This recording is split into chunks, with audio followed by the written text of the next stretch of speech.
Assalamualaikum warahmatullahi wabarakatuh. Kembali lagi di channel Pak Iris. Kali ini Pak Iris akan membahas materi IPS kelas 8 semester genap, yaitu tumbuh dan berkembangnya semangat kebangsaan part 4, yaitu tentang apa? Perubahan masyarakat Indonesia pada masa penjajahan. Sebelum dibahas, silakan jangan lupa like, subscribe, dan share. Semoga bermanfaat. Mari kita bahas. Yang pertama, perubahan masyarakat pada masa kolonial barat. Ini berarti dimulai dari satu, perluasan penggunaan lahan. Contohnya saluran irigasi Bendung Komering atau BK10 ini di Desa Gumawang di Sumatera Selatan. Awalnya hutan, berubah menjadi lahan pertanian dan perkebunan yang sangat subur sehingga sekarang.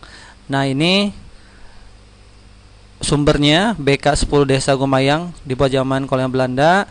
Yang sampingnya adalah perkebunan kelapa sawit ya, perubahannya. Yang kedua, persebaran penduduk dan urbanisasi, yaitu transmigrasi dari yang padat ke yang jarang penduduknya. Penyebaran tenaga kerja murah di berbagai perkebunan di Sumatera dan Kalimantan, tetapi bisa juga lintas negara. Contohnya sampai ke Suriname di Amerika Selatan ya. Ini banyak keturunan suku Jawa. Berikutnya, yang ketiga, pengenalan tanaman baru. Jadi pada saat zaman kolonial barat, dampak positifnya adalah kita mengenal tanaman baru yang bisa ekspor dan teknologi pertanian dan perkebunan ya. Contohnya di sini ada pabrik gula Wonolangan yang dibangun 1832 di Kota Probolinggo, sampai sekarang masih ada. Ini adalah contoh gambar perkebunan gula. Kemudian tanaman lagi adalah tarum atau nila. Ini adalah untuk pewarna alami ya, bisa untuk kain, batik dan sebagainya. Kemudian perkebunan teh ini di Periangan. Lalu ada juga kopi. Nah, ini khusus di Periangan, Jawa Barat. Kopi dimulai 1720.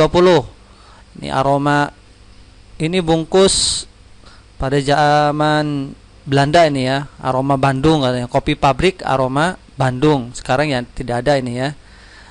Nah, yang mempelopori adalah kebijakan kultur Setzel Graaf Johannes van de Bos.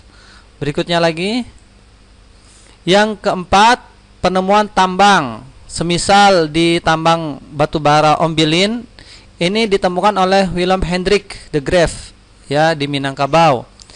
Ini foto beliau, Willem Hendrik de Graaf.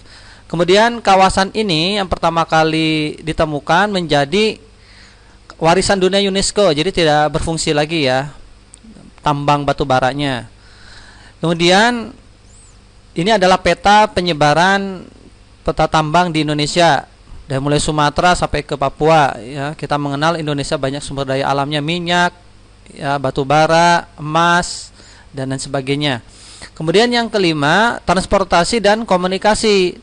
Transportasi ini dibuat sangat agresif ya, yaitu Anyer sampai Panarukan hampir 1000 km lebih oleh siapa? Herman Dindles.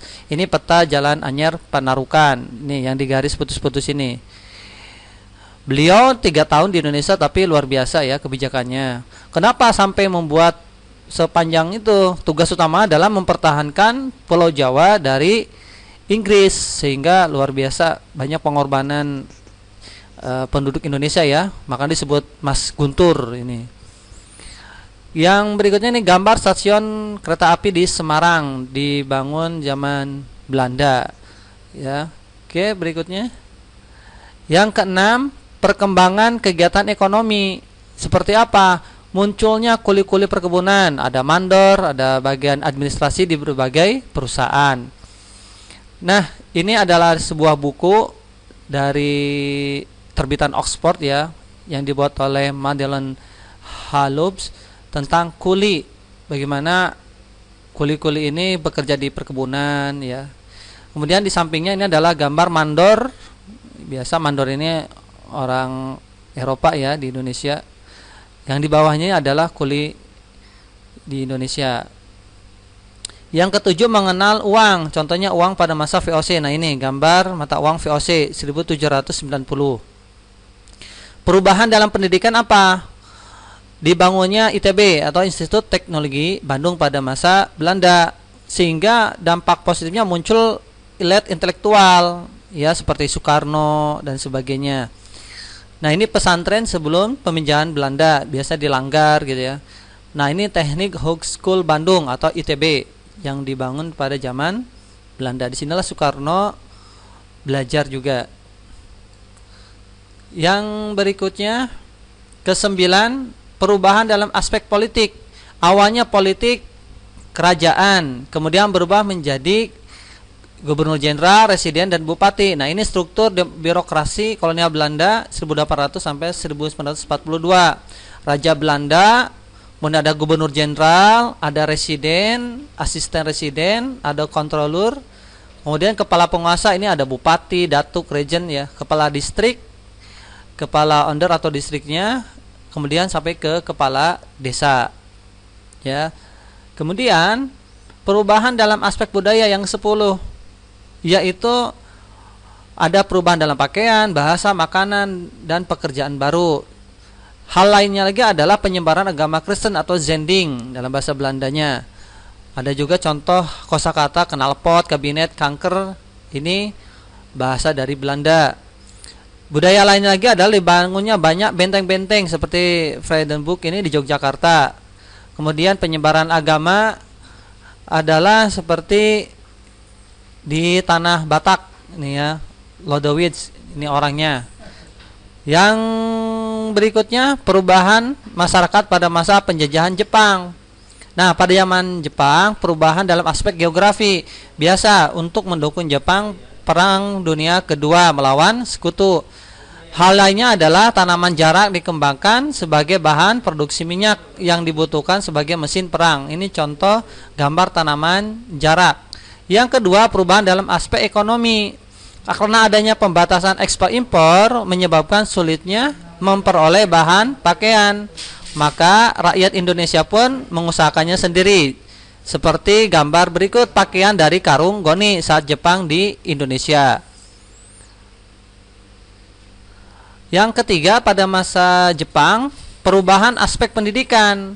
Nah, siswa digembleng semangat Jepang atau Nippon Seishin, kemudian menyanyikan lagu Kimigayo, ini lagu kebangsaan Jepang, menghormati bendera Hinomaru dan gerak badan Taiso, dan Seikere, hormat pada kaisar Jepang sebagai titisan dewa matahari. Nah, ini Seikere yang membungkuk ya.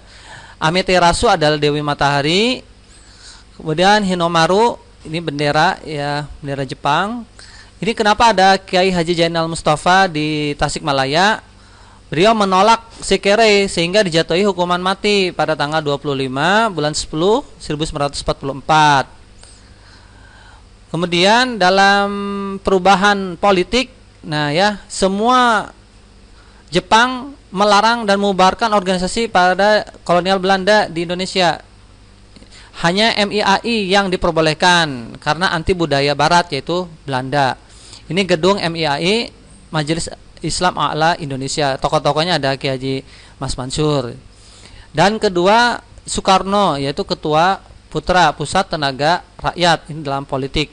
Biasa untuk menarik simpati rakyat Indonesia untuk membantu Jepang dalam Perang Dunia Kedua.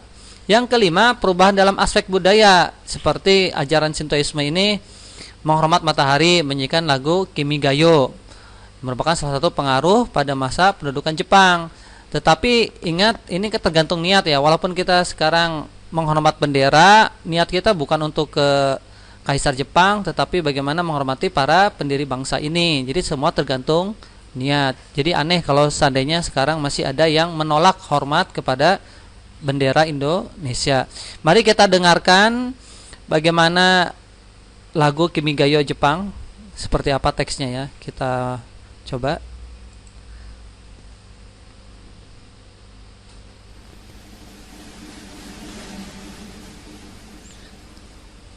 Di sini ada translate Indonesianya, bisa kalian perhatikan juga ya.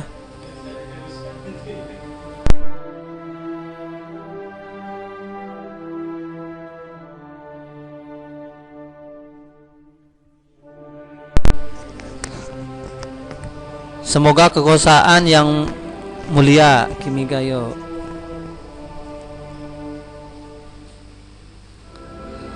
berlanjut selama 1008 generasi.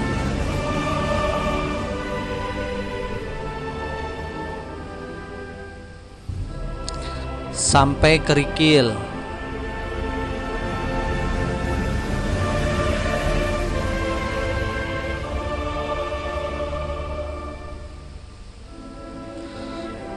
Berubah menjadi batu karang.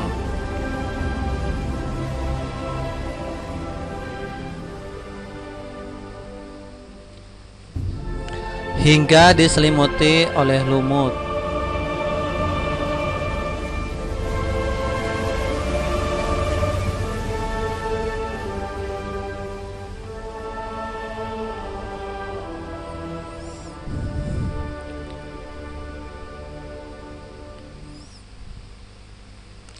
Oke, itu adalah lagu Kimigayo ya. Oke, semoga bermanfaat. Itulah perubahan masyarakat Indonesia pada zaman kolonial Belanda terutama khususnya. Yang kedua pada zaman Jepang. Semuanya itu ada dampak negatif dan positif. Nah, yang positifnya itu bisa kita rasakan sekarang. Mudah-mudahan bisa terus dilanjutkan ya, jangan sampai mundur, terus berkarya ya. Terima kasih. Wassalamualaikum warahmatullahi wabarakatuh.